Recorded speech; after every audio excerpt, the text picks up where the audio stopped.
Hi hello வணக்கம் நண்பர்களே. இன்றைக்கி நம்ம என்ன ரெசிபி பார்க்க போகிறோம் அப்படின்னா சிக்கன் கிரேவி. வாங்க எப்படி பண்ணலான்னு பார்க்கலாம் என்னோட ஸ்டைலில். சரிங்களா, 1/2 kg சிக்கன், சுத்தம் பண்ண சிக்கன் எடுத்து வச்சுக்கலாம். அதில் வந்துட்டு கொஞ்சம் மஞ்சத்தூள், உப்பு, மிளகாய், தனி மிளகாத்தூள், இஞ்சி பூண்டு பேஸ்ட்டு, கொஞ்சம் தயிர் இது சேர்த்து மேனுஃபேக்சர் பண்ணி வச்சுக்கலாம். இந்த கலவையை வைக்கும்போது என்ன ஆகும்னா கறியும் சீக்கிரம் வந்து சாப்பிட்றதுக்கு அந்த கறி ஜூஸியாகவும் இருக்கும். இந்த மாதிரி பண்ணி வச்சுட்டு நம்ம தாளிக்கும் போது குக்கரை அடுப்பில் வச்சுட்டு எண்ணெயை ஊற்றி நம்ம பட்டை வகைகள் இல்லையா, சாறு, ஏலக்காய்,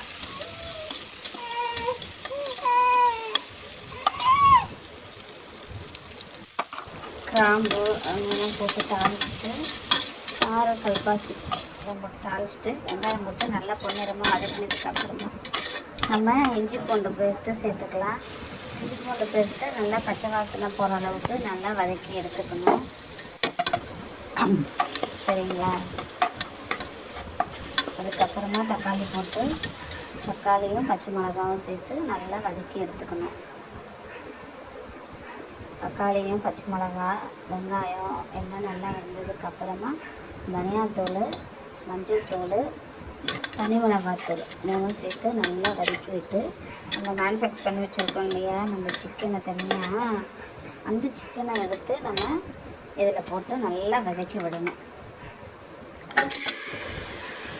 நல்லா வதக்கி விட்டு அதுக்கப்புறமா ஒரு 10 நிமிஷம் என்ன பண்ணணும்னா குக்கரை வச்சு மூடணும். சும்மா ஓப்பன்லேயே இது போட வேணாம், கேஸ்கட் போடாமலே சும்மா மூடி வச்சுட்டு ஒரு 10 நிமிஷம் விட்டுறணும். இப்படி பண்ணும்போது என்னென்னா இந்த மசாலாவோடது ஃபுல்லாக இந்த கறியில் நல்லா இறங்கி தண்ணி ஊற்றி நம்ம வேக வைக்கும்போது நல்லா இருக்கும், நல்லா டேஸ்டியாக இருக்கும். கறி எடுத்து வாயில் வைக்கிறதுக்கு செம்மையாக இருக்கும். அதுக்காக தான் கறி வெந்துக்கிட்டு இருக்கும் போதே நம்ம என்ன பண்ணுறோம் அப்படின்னா நம்மளுக்கு தேவையான அளவு தண்ணியை பக்கத்து அடுப்பில் வந்துட்டு போட்டு வைக்கணும், சுடு தண்ணி. இது ஏன் அப்படின்னா சீக்கிரம் குழம்பு கொதிச்சிடும். அதுக்காக நம்ம பக்கத்து அடுப்பில் சுடு தண்ணி போட்டு எடுத்து வச்சுருக்கோம். அந்த தண்ணியை எடுத்து நம்ம இதில் இப்போ ஆட் பண்ணிக்கலாம் குழம்புக்கு, கிரேவிக்கு. இந்த தண்ணியை இதில் சேர்த்துட்டு அதுக்கப்புறம் சிக்கன் மசாலா தூள் கொஞ்சம், குழம்பு மிளகாத்தூள் கொஞ்சம் இதில் சேர்த்துக்கணும்.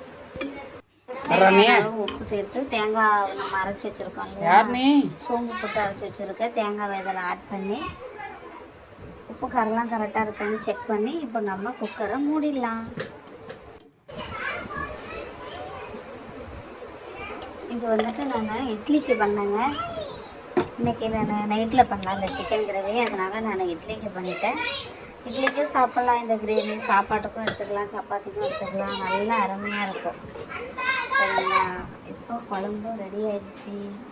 பார்த்தீங்களா, அவ்வளோ அழகாக இருக்குது. கறி அப்படியே பஞ்சு போல் வெந்திருக்குங்க. அப்படி ஒரு டேஸ்ட்டு. தேங்க்ஸ் ஃபார் வாட்சிங்.